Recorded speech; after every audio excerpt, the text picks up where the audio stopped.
Hola, ¿qué tal? Hoy vamos a ver potencia y energía. Vamos.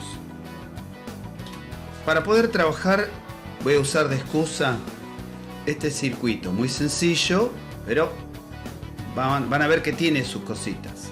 Una batería, un fusible, un interruptor y dos lámparas. Y además todo esto se conecta con mucho cable.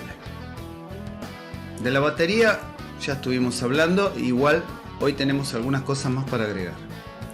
Del fusible no voy a decir demasiado, les comento que es una cosa bastante vieja, un alambre demasiado delgado, se funde a determinada corriente, o sea que no deja que este circuito funcione con una corriente elevada, ¿sí? Hay fusibles que están calibrados a distintos valores de corriente y bueno, cuando se supera ese valor de corriente se funde y se abre el circuito y hay que reemplazar el fusible obviamente porque es descartable. El interruptor, simple llave para prender y apagar las luces. Y tenemos dos lámparas, no aclara mucho de qué tecnología son, parecen incandescentes pero no lo sabemos. Lo que sí sabemos es que son de 10 watts. Entonces, la propuesta para hoy, este circuito.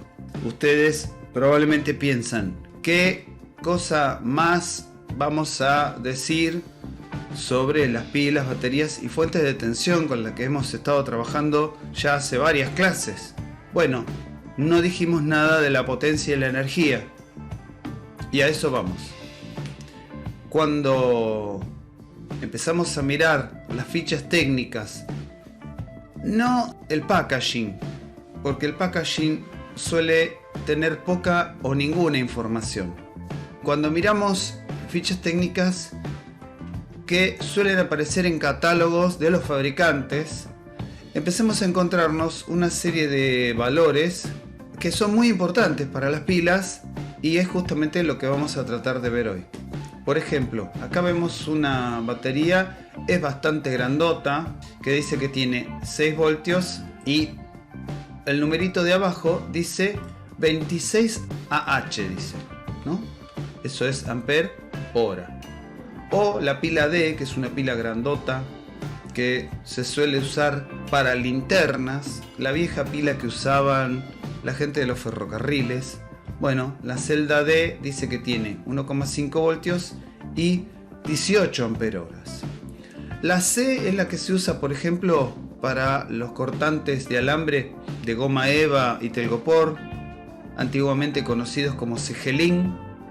Bueno, la C dice que tiene 8350. Atención porque ahora cambió, usó un multiplicador mili, así que miliampere hora, que corriendo la coma 3 lugares es 8,3. El anterior, la D, era 18, la pila tipo C 8,35 ampere hora.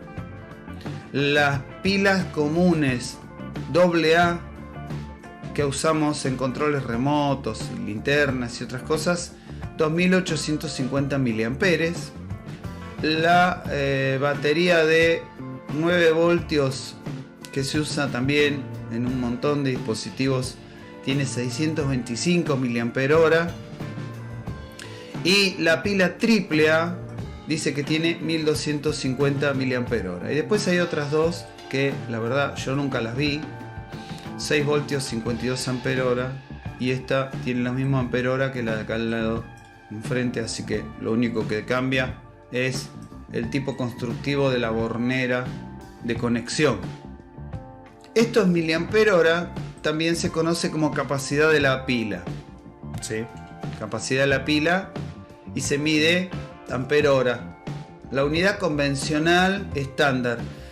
La hora no es sistema internacional, ¿sí? No pertenece al sistema internacional. Sí, los segundos. Así que es una unidad muy de la industria y del comercio. Es como decir las RPM, revoluciones por minuto. No es una unidad que pertenezca al sistema internacional de medidas.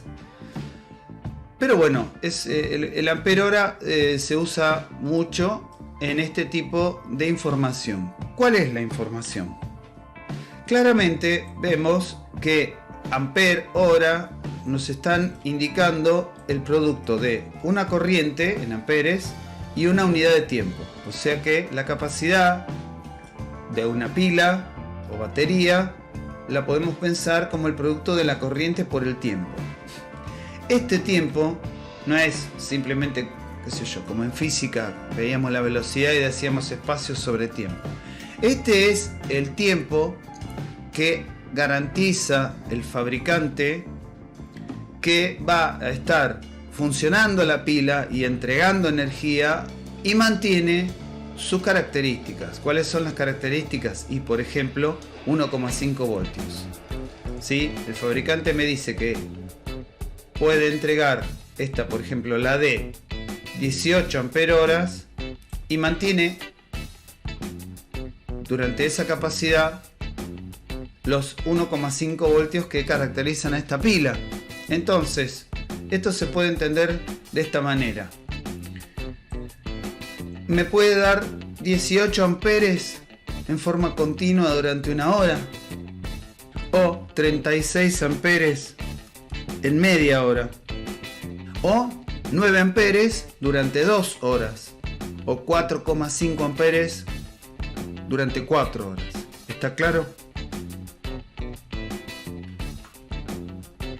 La batería de 9 voltios que voy a usar dentro de un rato, que dice que tiene 625 mAh, bueno, significa eso, que me puede dar los 625 mAh durante una hora seguida, o la mitad, 312,5 durante 2 horas.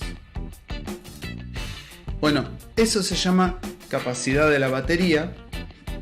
En las pilas chiquitas es muy difícil de encontrar este dato. Los fabricantes que son medianamente honestos suelen ponerlo en sus páginas web, pero otros fabricantes que fabrican pilas con calidades bastante pobres, malas, no ofrecen esta información, directamente no la ofrecen. Acá tenemos otra tecnología de pilas que son las de litio. Esto no son las del celular, son simplemente baterías de litio. Vienen en diversos formatos, como podemos ver. En la primera fila de datos vemos los voltajes. Estos voltajes son de 3 voltios, raro porque ya no es 1,5 como las pilas alcalinas, ¿sí? O sea que esto nos lleva a pensar que el elemento esencial que se usa para construir la pila determina el voltaje, y estamos en lo cierto. Bueno, estas son todas de 3 voltios, no son recargables, atención, no son recargables, estas pilas son desechables. De hecho, no se lee bien porque el dibujo es bastante malo, la foto, pero acá dice que no se recargue, ¿sí? Porque incluso pueden explotar. Entonces no son recargables, así que no tienen nada que ver con las pilas de ion litio que usamos en los celulares, ¿sí? Bueno, lo que sí vemos que ya hasta la pila más chiquita tiene bastantes miliampere horas, y esta grandota llegó a 5 ampere horas, sería 500 miliampere horas y un 5 ampere hora. Y vamos a hacer una pequeña cuenta repasando cosas que ya vimos. Primero, la potencia es voltaje por corriente y la energía es potencia por tiempo, ¿sí? Entonces, si reemplazo tensión por corriente, donde en la energía dice potencia, me va a quedar V por I, que es la potencia, por el tiempo. La corriente por el tiempo es lo que nosotros acabamos de definir como la capacidad de carga de la pila. Así que, si multiplicamos el voltaje de la pila por la capacidad de carga, nos da la energía total que la pila nos puede entregar. Por ejemplo, tomemos esta pila de 3 voltios y 1200 miliamperes. Entonces yo digo, la energía es el producto de estas dos cosas. 3 voltios por 1200 mAh, o sea, los voltios por la capacidad, me va a dar la energía. Como son voltios y amperes, esto me da voltios por amperes por hora, ¿no es cierto? Hagan la cuenta, no se olviden que 1000 es por 10 a la menos 3, así que esto es lo mismo que hacer la cuenta de 3 por 1,2, eso da 3,6. Si quieren, esto se puede leer y lo pueden llegar a encontrar en alguna bibliografía como watt hora y estaría bien. El problema, repito, es que la hora no forma parte del sistema internacional. Entonces, cambiemos hora por 3600 segundos. Entonces, 3,6 por 3600 segundos me da 12.960 joules. Esa es la energía de esta pila que señalé y usé de ejemplo en joules.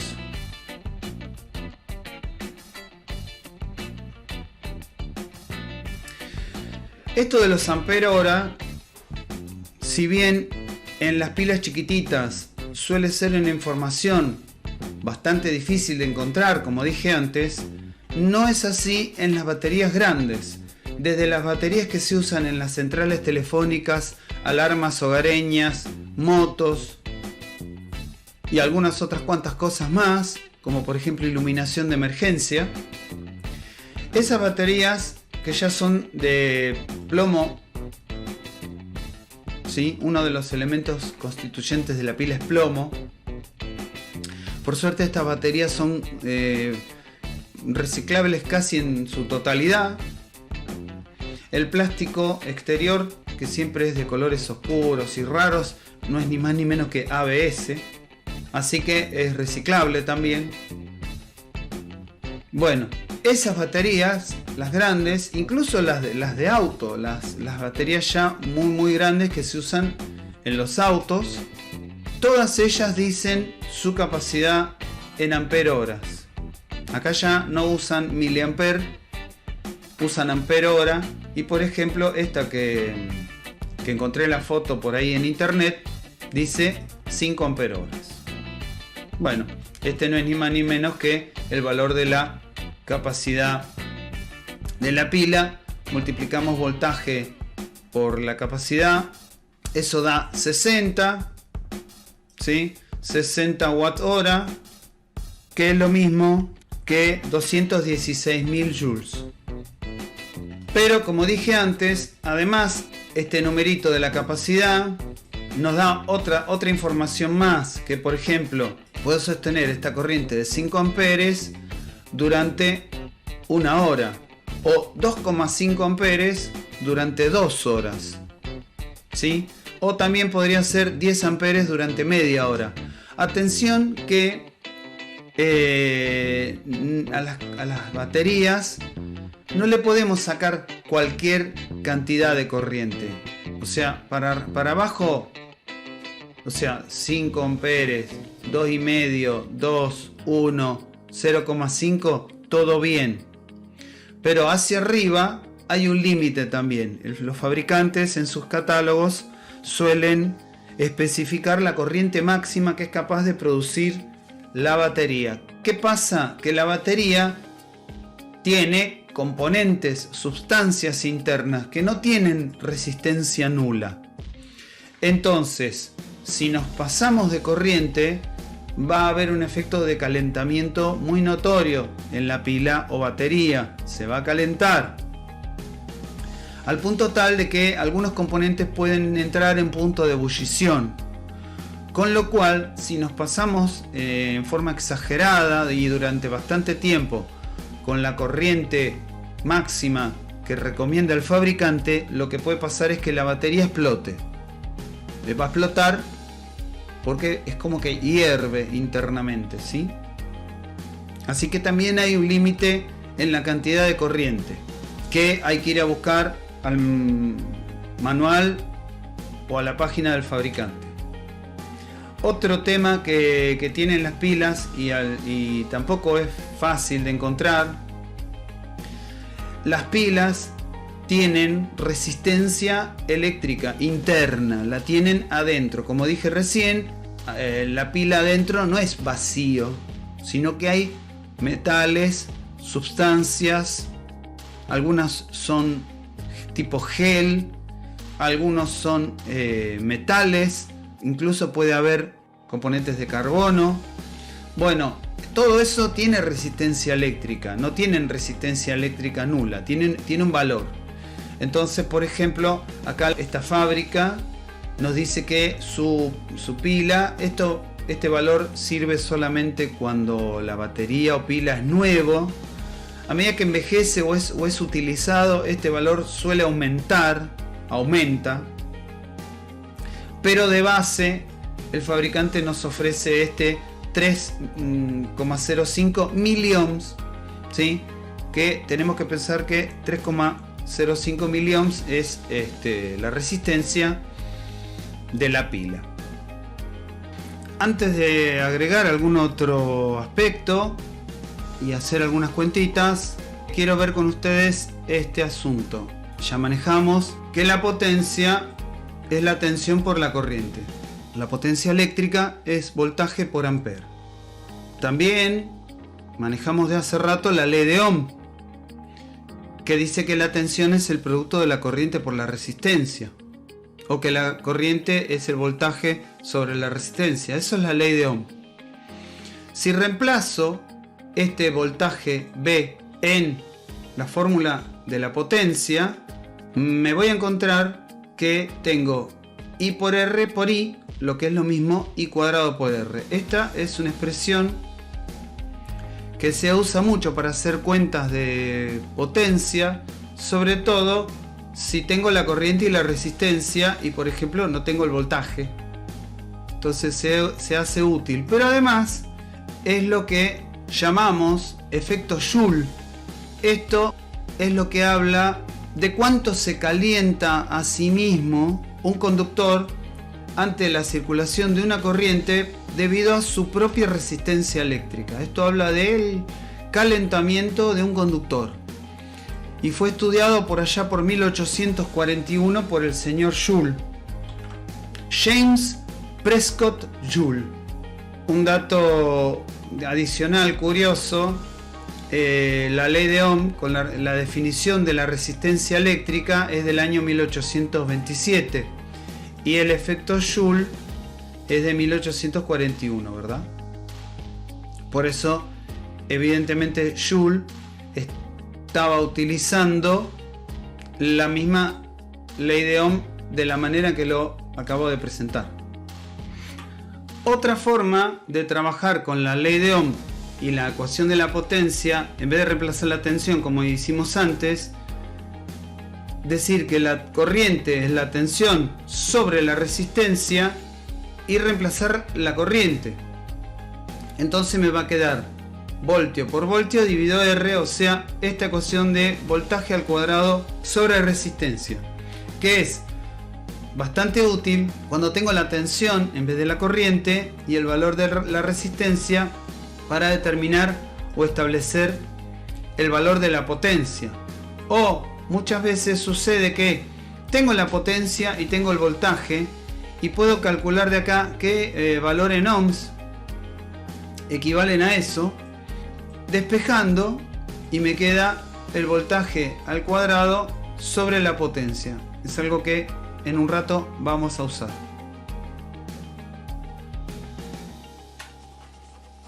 Otro componente que tiene sus cositas es el cable. Los cables están hechos en su mayoría con cobre. Incluso muchas veces nos venden aleaciones. No son los mejores cables, pero suelen aparecer. Sí, por supuesto son más baratos. Este es el catálogo de un fabricante de cables muy conocido en la industria y nos ofrece en la primera columna toda la variedad de secciones, ¿sí? Secciones nominales, que es el área, ni más ni menos, el área transversal del conductor de cobre, ¿sí? nos da la información del diámetro exterior aproximado, esto para ver si lo pasamos por un tubo o un caño, cuánto ocupa. Esto incluye el aislante, ¿sí? El aislante que recubre al alambre de cobre. Nos dice también la masa aproximada, 1 kilómetro de este cable pesa 20 kilos. Y acá viene la parte interesante. El conductor, cobre, tiene resistencia. Y si tiene resistencia, cuando circula mucha corriente, el conductor empieza a calentar. Cuando el conductor empieza a elevar temperatura por efecto de la disipación de potencia, el efecto Joule, entonces este valor de corriente al cuadrado y multiplicado por la resistencia del propio cable del conductor genera calor. Y ese calor, lo primero que tiene el alambre de cobre para calentar es su propio aislante de plástico. Si hay mucha cantidad de calor, el aislante de plástico puede llegar a fundir. En algunos casos los cables usan polímeros reticulados que no funden, pero sí se deterioran sus características principales, que son la aislación, ¿sí? La aislación eléctrica y la flexibilidad. El cable, después de ser cocinado por la propia temperatura del alambre de cobre durante un cierto tiempo, notamos que tiene menos flexibilidad, se vuelve más rígido, más duro y quebradizo en el aislante. Entonces ahí vemos que ha sufrido el efecto de demasiada temperatura. Para evitar eso, el fabricante nos pone esta tabla y nos dice cuál sería la corriente máxima, ¿sí?, que debemos utilizar. Acá vemos que está en el dibujito nos muestra que los conductores están en una situación complicada, como por ejemplo metidos adentro de un tubo en donde la disipación de calor es pobre, mala, adentro de un caño. Y por ejemplo acá vemos cuando pone dos conductores, los dos por supuesto llevando corriente, y acá vemos que en el mismo caño puso 3 conductores con corriente. Entonces lo máximo que recomienda son cuando son 2 conductores en un caño 15 y cuando son 3 14, ¿verdad? O sea, cuanto más conductores metes en un caño, más fuentes de calor hay, entonces hay que bajar la corriente. Bueno, muy bien, este valor hay que pensarlo como el máximo de corriente que podemos llegar a utilizar en un cable. Por ejemplo, si vemos que vamos a llevar una corriente de 20 amperes, deberíamos pasarnos ya a las secciones de 2,5 o de 4, dependiendo de cuál es la situación. Por ejemplo, 20 amperes y son 3 conductores en un caño, no va. Por último, las 2 columnas siguientes no son menos importantes. Primero me dice cuál es la caída de tensión, o sea, cuánto voltaje se pierde por kilómetro, ¿sí?, en uno de estos cables. Eso podría ser interesante cuando tenemos muchos metros de recorrido del cable, ¿no? Pero algo que nos sirve para entender mejor por qué se produce tanto la caída de tensión como la disipación de potencia es esta última columnita. Nos dice que cada kilómetro de este conductor de 1,5, por ejemplo, tiene 13,3 ohms. O el de 4 milímetros, por ejemplo, tiene casi 5 ohms el kilómetro, un kilómetro de ese cable. O sea que 100 metros, por ejemplo, tiene 0,49 ohms. Esto nos muestra lo que estábamos comentando hace un rato. Los cables no son ideales, tienen resistencia. Bueno, acá este fabricante nos ofrece los valores en ohm de resistencia eléctrica. Bueno, entonces vamos a nuestro caso propuesto para hoy. Vamos a buscar la batería de 9 voltios que vimos ahí en una de las pantallas. 9 voltios, 625 mAh. Vamos a usar lámparas que consumen 10 watts cuando las conectamos a 9 voltios. Y voy a poner unos cables que se ve que no son muy buenos y tienen 0,75 ohms en total. Todo el cableado que usamos para este circuito nos dio un total de 0,75 ohms. Sabemos que las lámparas consumen 10 watts cuando las conectamos a 9 voltios. Entonces, con esta información, lo que podemos hacer es calcular qué resistencia tienen esas lámparas con la fórmula de la potencia. Despejamos en lugar de la potencia la resistencia de cada lámpara, o sea, la tensión al cuadrado sobre la potencia, que sería hacer 9 al cuadrado dividido 10, y eso nos da 8,1 ohms. O sea, estos son los ohms equivalentes que se necesita para que las lámparas produzcan 10 watts a 9 voltios. O sea, la resistencia de la lámpara. Repito, de cada una individual, ¿verdad? Y vamos a pensar toda esta conexión en un diagrama eléctrico que es mucho más útil para hacer las cuentas que el esquema este semi-real que vemos desde el principio. ¿Por qué? Porque me permite hacer este tipo de cosas. Por ejemplo, el cable. O sea, voy a hacer la suposición de que estas lámparas están una al lado de la otra y el recorrido largo de cables se hace desde la batería hacia las lámparas, ¿no? Todo lo que pasa por la llave, el interruptor, el fusible. Bueno, entonces puedo pensar que la resistencia de todos los cables está concentrada, acumulada, ¿sí?, en un único punto. Y no importa dónde lo pongamos, porque está en serie con la batería. O sea que la resistencia del cable yo la puedo poner ahí arriba o la puedo poner acá abajo. Y para las cuentas sería exactamente lo mismo. Entonces ya hago una abstracción y la pienso, la resistencia del cable como que está, ¿sí?, toda concentrada en un único valor. Y después todas las demás conexiones obviamente van a ser ideales. Ideales significa que no tienen resistencia. Todos los otros tramos de cable que vemos o de conexión eléctrica que vemos en el dibujo no tendrían ninguna resistencia eléctrica. Por otro lado, si miramos el circuito de las lámparas, tenemos que notar claramente que estas lámparas entre ellas están en paralelo. Esas dos lámparas están en paralelo. ¿Cómo me doy cuenta que están en paralelo? Bueno, primero porque veo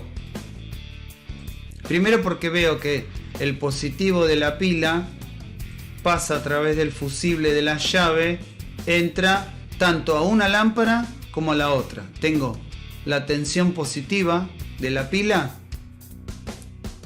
en ambas lámparas.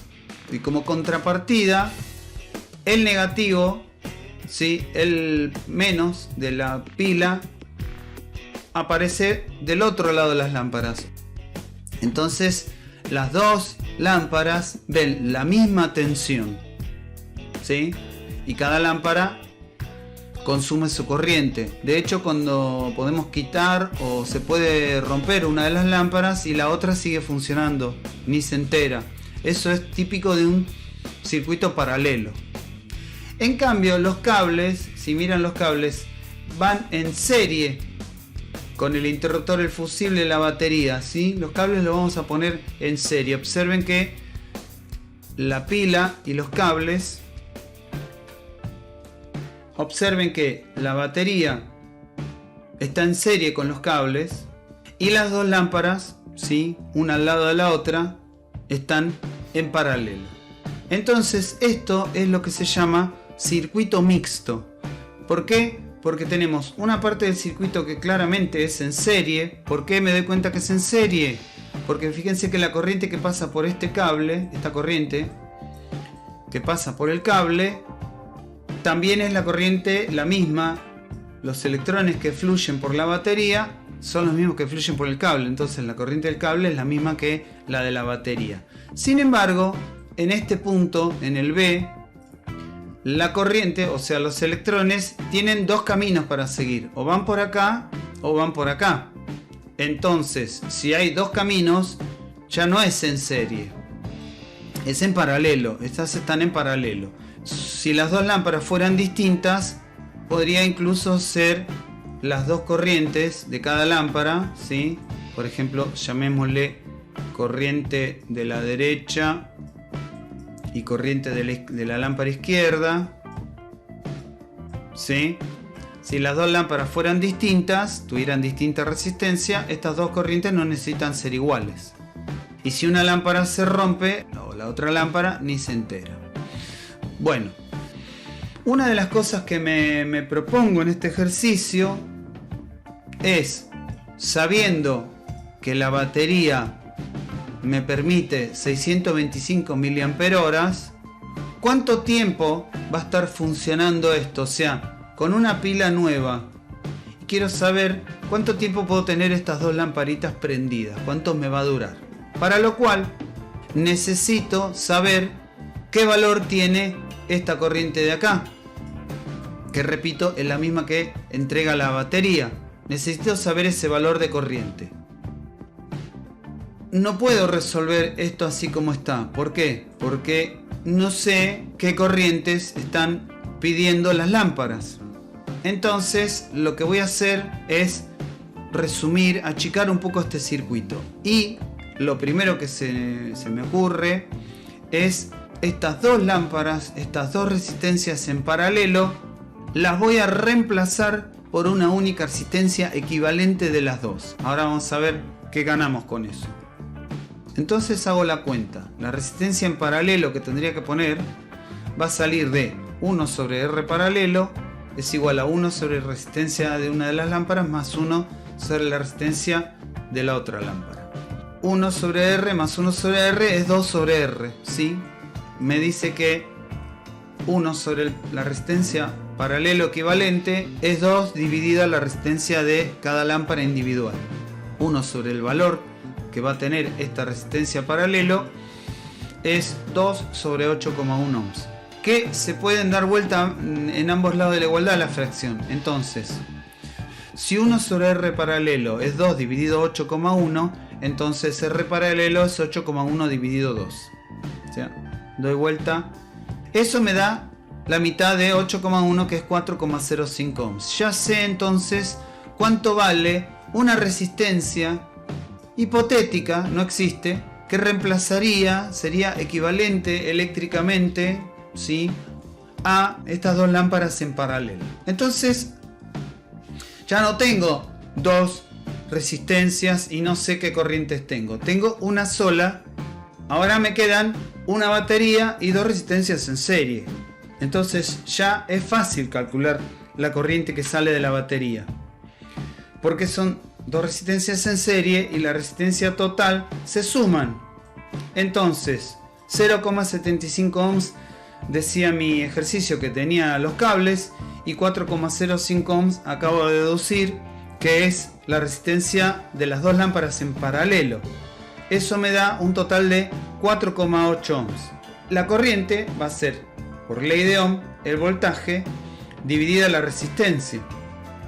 O sea, 9 voltios dividido la resistencia total. Observen que pongo la resistencia total, la resistencia del cable más la del paralelo. Eso me da 1,875 amperes. Y ahora, con estos datos, 1,875, bueno, y las dos resistencias, lo copié acá para tenerlos a la vista, puedo decir, la capacidad de una pila o batería es la corriente por el tiempo. Entonces, el tiempo que me va a durar esta batería de 9 voltios y 625 mAh va a ser la capacidad dividida la corriente que voy a pedirle. para este caso particular. Eso me da 0,33 horas, que son, hice la cuenta, multiplicando por 60, te da 20 minutos, más o menos. O sea que estas dos lámparas, 10 watts, es bastante luz, me va a dar 20 minutos en uso continuo, ¿sí? Si es un uso intermitente, bueno, va a durar más. Pero si lo dejo prendido y me voy, a los 20 minutos vuelvo y está la batería agotada. Otra cosa que podemos hacer es ver qué tensión tienen las lámparas. ¿Por qué? Porque este cable, como es una resistencia eléctrica el cable, se va a quedar con una parte de la tensión de esta pila y la otra parte de la pila va a ir a parar al paralelo de las lámparas.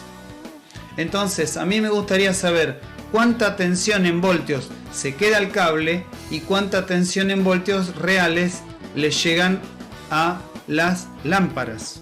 Entonces digo, la caída de tensión entre los puntos A y B, la diferencia de potencial entre A y B, que es lo mismo que la caída de tensión en el cable, va a ser la corriente que circule por ese cable por la resistencia del cable.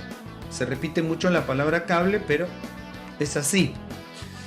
Recuerden que en clases anteriores dije que no mezclen valores de corrientes o de tensiones o de resistencias que no están en el mismo lugar. Acá es la tensión del cable, la corriente que pasa por el cable y la resistencia del cable. Es a propósito tanta repetición.